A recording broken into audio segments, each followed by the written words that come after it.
पत्नी आणि प्रियकरांना मिळून नवऱ्याची हत्या केली किंवा पत्नी आणि नवऱ्यानं मिळून प्रियकराला संपवल्याच्या अनेक घटना समोर येत असतात।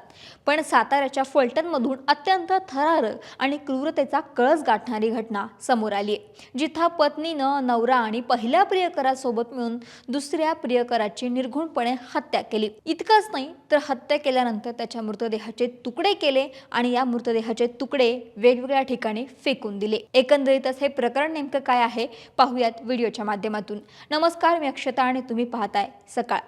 फलटण तालुक्यातील सोमनथळी गावात राहणारा 27 वर्षांचा सतीश दडस हा तरुण बेपत्ता झाल्याची तक्रार त्याचा भाऊ सागर दडस यानं 21 जानेवारी 2026 रोजी फलटण ग्रामीण पोलीस ठाण्यामध्ये दिली होती। तक्रार दाखल होताच पोलिसांनी शोध सुरू केला, पण सतीशचा काही पत्ता लागत नव्हता। अशा चौकशी दरम्यान सतीशचं बिडणी इथल्या मांगोबा माळ इथे राहणाऱ्या एका रेश्मा नावाच्या महिलेशी प्रेमसंबंध असल्याचं समोर आलं होतं। त्यानंतर तिला चौकशीला बोलवलं तेव्हा तिचं सतीश दडस याच्या आधी सतीश तुकाराम माने याच्या बरोबर प्रेमसंबंध असल्याचं समोर आलं होतं। आणि महत्त्वाचं म्हणजे या रेश्माचं लखन बुधावले या दुसऱ्याच व्यक्तीशी लग्नही झालं होतं। त्यानंतर पोलिसांनी संबंधित महिला, तिचा पती आणि तिच्या पहिल्या प्रियकर म्हणजेच सतीश माने या तिघांना ताब्यात घेऊन त्यांची चौकशी केली, पण सुरुवातीला त्यांच्यातलं कोणीच काहीच बोलायला तयार नव्हतं। आम्हाला सतीश दडस याबद्दल काहीच माहिती नाही, या घटनेशी आमचा काहीही संबंध नाही असं वारंवार ते बोलत होते।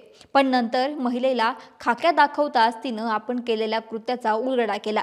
प्रेमसंबंधांच्या कारणावरूनच मकर संक्रांतीच्या दिवशी म्हणजे 14 जानेवारीला सतीश दडस याची हत्या केल्याची कबुली या महिलेनं दिली। माहितीनुसार मकर संक्रांतीच्या दिवशी सतीश उर्फ आप्पा दडस याचं सतीश माने आणि या महिलेचा नवरा म्हणजेच लखन बुधावले याच्याशी वाद झाला होता।